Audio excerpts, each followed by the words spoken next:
Here's my second main takeaway, and this will be a very unpopular opinion, but I'm just gonna have to say it. Think about when people ask of you, or you ask of others, to stop shopping. Stop using Amazon. Stop going to Walmart. Stop, subscribing to Disney or Netflix or, whatever else is like your convenience that has to do with these corporations that is you feel it's hard for you to give up, or you've noticed other people around you it's hard for them to give up. Think about that. Or think about walking away from your job, walking out on your job, or stop working. Think about what your response is or your thought is about that, or when you try to suggest it to other people, what their responses are, or what you'd imagine their responses are. Many Americans. Think about how prevalent that is, how prevalent that mindset is. Now think about if you are in Congress and you have the whole weight of the world on your shoulders, and you have, a whole lot of money, a whole lot of investments, donors, bomb ass healthcare, all this stuff that's taking care of you and your family. And you have all these strangers out here who are asking you to give up Amazon or to just walk out of work, go on strike, or to stand up against the boss. These are the same people, the same Americans as everybody else in this country.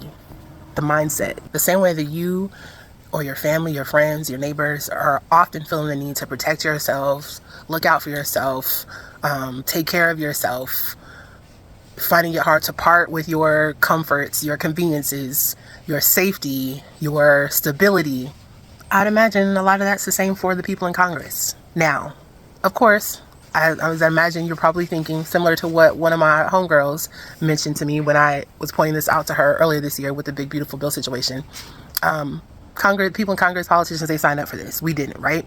Fair enough, they did. However, at the end of the day, it's not making an excuse. It's thinking about it rationally. These are humans, and I'm not saying this to excuse them or to feel bad for them or whatever. Like they should be held accountable. They should step up to the plate. They should lead by example.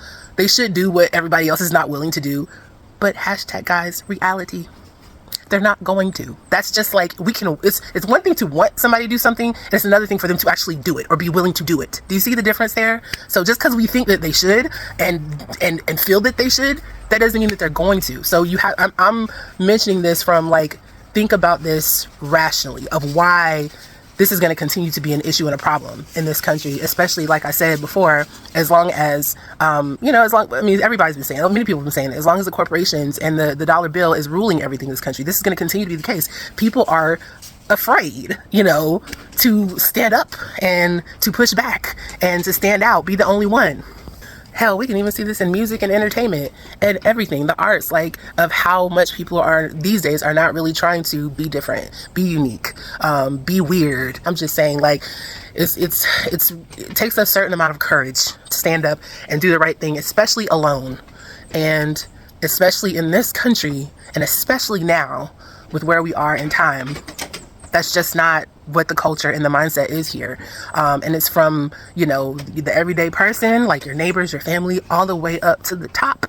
And so that's what I feel like we need to keep in mind, and why we need to start thinking of doing something different. And then also looking inward, yes, the politicians should lead by example, but also the politicians are a reflection of the people, are they not? They're supposed to be, right? And so, that could be very literal, they're a reflection in the ways that we want them to be and in the ways that we don't want them to be. But you can't have it both ways. They're a reflection in all the ways, and the ways that we don't want to be, that includes the ways that we're not even willing. We're not willing to give up our comforts and our sacrifices and our safety and our stability and familiarity, but we're expecting them to.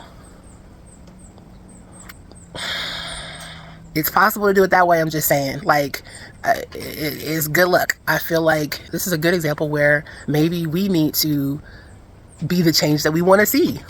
We need to be the ones to lead by example. The politicians are too punk to step up and do the right thing, then that's why and that also again gives us more ownership over it, instead of just waiting for these other people that we've never met, we probably never will meet. They couldn't care less about us. They don't know us. We don't entirely know them. So why are we standing around just being mad and just waiting? We're just waiting for what? What are we waiting for? When we can do things ourselves now, within ourselves, within our households, within our communities. So anyway, just a different take.